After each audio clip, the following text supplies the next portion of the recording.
Bonjour Bandeko, Balandia Chronique du Net TV. C'est toujours Gilmas Nakachaba, émission.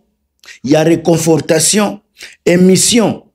Il y a éveil patriotique. Encore une fois, émission Moko, objectif. Batuya Chilombo, Bazawa Pilelo, O Bazekoloba, Nanga Babetie Masasi, Nanga Akufi, Nanga Aza Apoisonné, Bazawapi. Mes chers Bandeko Balandia Chronique du Net TV, tango naza koyebisa bino chaque jour que ba vérité eza kote kunate, ba vérité eza awa.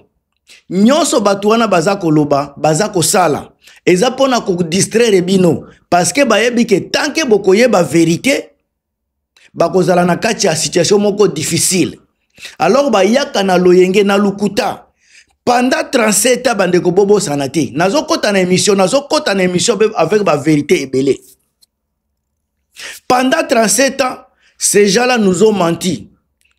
Nous sommes nés dans les mensonges de IDPS. Nous avions grandi na katia mensonge de IDPS. Lelo, kaka biso ba Congolais, toza kopesa kaka batu ya IDPS wana matoi. C'est le temps où il faut Congolais a changer. Il faut to lamuka. To banda kolanda bo solo, to yo kaka ba vérité à solo. Bino ba Congolais bozana tendance à kolinga balobela kabino oyo bino bozana ngo posa. Mais au juste, mes chers amis, o boza kolanda nga na minute oyo. To banda ko souffrir na ba vérité. To sepelaka na vérité ata soki ezo sala pasi, to sepelaka nango. Combien de fois baza ko bomananga? Na yebisaki bino ke makambo ya IDPS bokipaka yango te. Na yebi makambo ya nanga te, na yebi te sika zali, mais une chose est vraie selon ba analyse na ba information, nanga akoki kokufa te bango bazala incapable kolakisa ba image.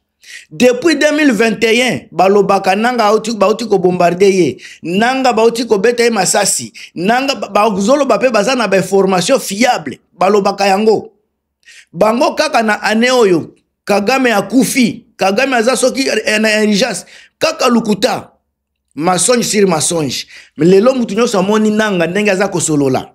Aza ya nali kukumate, aza na ba shock ete ba bandage ezate, aza kotambola. Et puis na ton oyo oti kolobela, ayi koloba nango bandeko tozo kota sika na kati ya muzindo ya sujet, bo comprendre que makambu oyo Tshisekedi a memi na réseaux sociaux pour na ko distraire peuple congolais, il faut esi là. Bino ba congolais faut bo banda bozala lelo na kondima. Boyeba ke makambu nyonso Tshisekedi azo sala. Na communication na ye donc ça n'a aucun rapport avec la réalité na la vérité oza koleka na mboka na biso. Christophe Lumbu, Crispin Lumbu na pesi mbote sikoza. Lion Moke, Masumbandua, Nespangoi, Makayabu Marie, Mama Nangai, Marie Antoinette, Sika Ozali na poto, toujours, soutien, Thomas Emile, Boza Ebele, François Mboukou Kassa na niveau ya France. Merci na soutien na bino. Ndeko nangai grâce Kibombo na niveau ya Italie.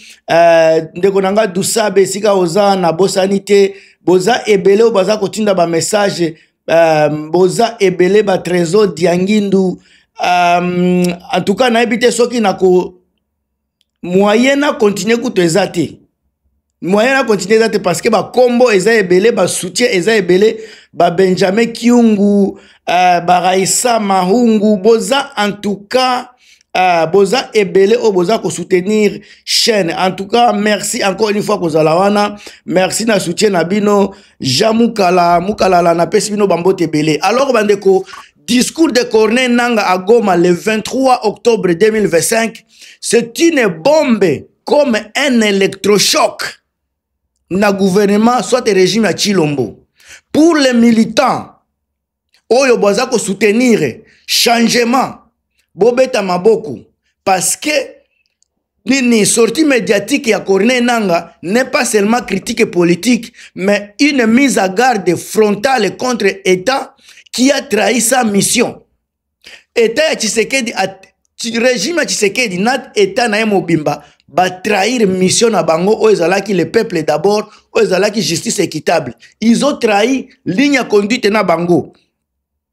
Alors, Nanga azako parler. Il ne parle pas au nom des partis, mais au nom des peuples qui est fatigué, au nom des peuples qui est trahi par le régime à Chilombo.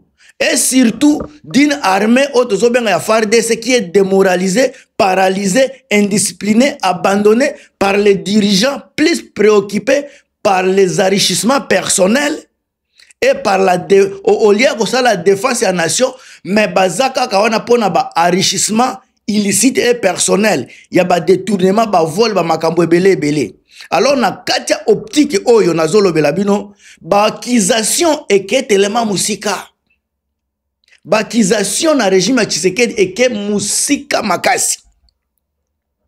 Certains prétendent que banini bobo zelana kotaka na katia soki na bandiko dete makambo yo bandeko nanga bokolala wabozela na kota kaka directement na kati ya muzindo ya sijoyo poto sika tosila na mbangu na makambo ezoleka na Congo. Après kofinga ko enterrer ko boma Corneille Nanga, il est ressuscité parmi les vivants, parmi les morts.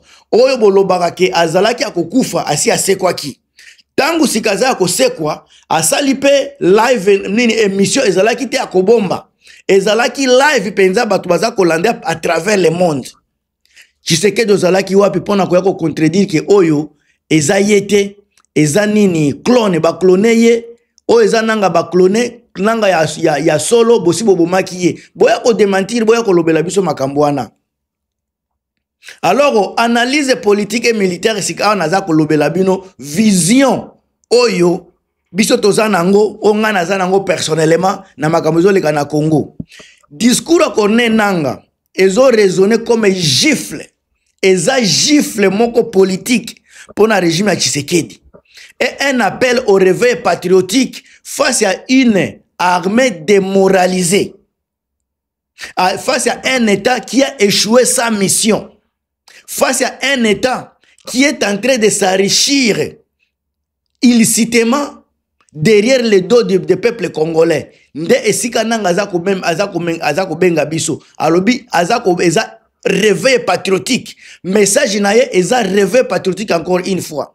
Tout a dénoncé ba désorganisation, ba corruption, ba manque ya vision stratégique ya pouvoir à Tshisekedi.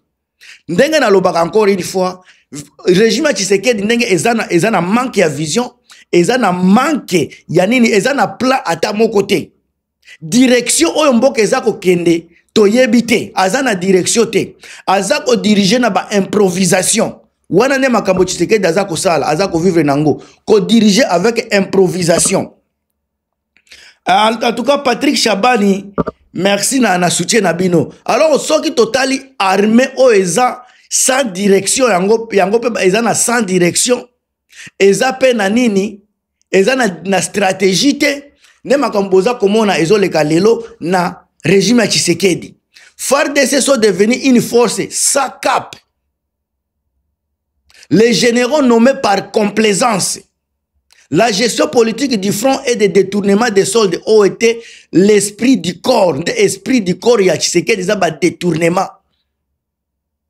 Ba détournement ya mbongo ba militaire, ba détournement ya ba fonctionnaire à l'état des régimes Tshisekedi. Quand les soldats voient que pendant qu'ils meurent à Rutshuru, à je sais pas à Bunagana, ezala ba wapi ba pito, ezala soki na ba place nyoso bazako kufa kuna, leur supérieur faut des affaires à Kinshasa.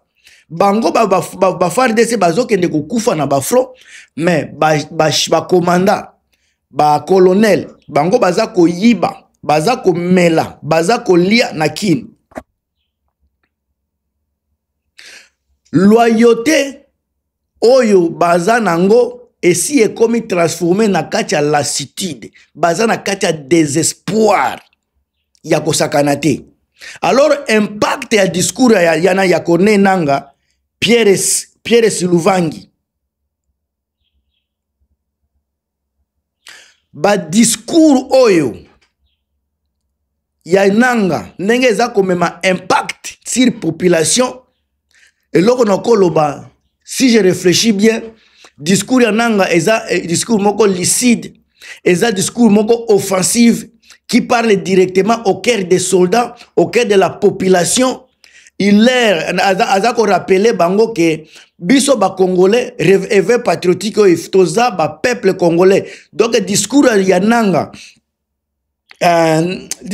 nakolo ba susu ezola que toza bana ya mboka, nous sommes les fils du pays. Toza ba marionnette. Nous avons devant nous ba nini du régime Tshisekedi oeza donc baza incompétent. Donc baza comme ça bisonnette ba marionnette à pouvoir na bango na koloba na sens wana.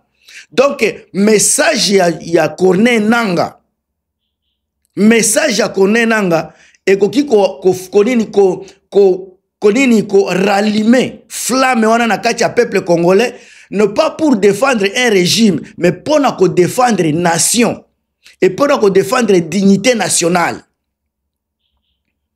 Alors, Simon Leko na pesho pembo te sika oza. Alors, bande konangai, ba impact ya discours ya nani ya Corneille Nangaa, ndenge noti koloba, eza lucide, eza pe offensif, eza koloba directement na mitema na biso. Il faut biso ba peuple congolais to lamuka. Au lieu de défendre régime ya Tshisekedi, to défendre dignité nationale. Beaucoup de militaires, baza komona lelo Nangaa, non seulement un politicien, mais homme oyaza capable de koloba vérité. Eza kaka ba militaire était, même population lelo tangu Nangaa za kosolola, baza komona ye neti défacer la peuple. Muto aza koloba, aza capable de lever voix na ye pour monde mobimba bayoka, makambu peuple baza ko traverser. C'est ça makambu biso tozana nango posa. Le problème eza kaka na fronté. Attention, ce n'est pas là où le problème réside. Le problème est en Bokanabiso et na Kini. Et le problème lui-même, c'est le régime à Tshisekedi Tshilombo. Et celui qui est à la tête, il y a problème à Congo, et ça Tshisekedi Tshilombo Yemoko. Alors, face au M23, une résistance, face au M23, Bozomona, FARDC, baza vraiment affaibli. Baza na force était yango bozo mona ba commenter ba militant ya UDPS ba communicateur ya UDPS au lieu ba lobaka kombo ya ba FARDC baza kaka wazalendo. Cela prouve automatiquement ana mutoza mayele que ba FARDC baza faible ba ko sala sur le côté. Alors Nangaa za ko souligner le M23 est déterminé, structuré et soutenu par le peuple. Face à eux, baza na ba FARDC o baza fragmenté, miné par la peur et la démotivation. Sous un commandement faible à Tshisekedi, la résistance au front est purement mécanique, au tir mais sans conviction. Baza ko vivre kaka bloc baza na guerre baza ko improviser ko kende ko bunda. Ko diriger mboka baza ko improviser, ko kende na front baza ko improviser kaka. Alors lelo nini discours ya Nangaa eza symbole ya pouvoir ezola kisa pouvoir ya Tshisekedi eza pouvoir moko déconnecté na réalité ya peuple congolais. Discours ya Nangaa eza ko révéler ba makambo ebele, eza ko détailler vraiment chute faiblesse ya régime ya Tshisekedi Tshilombo.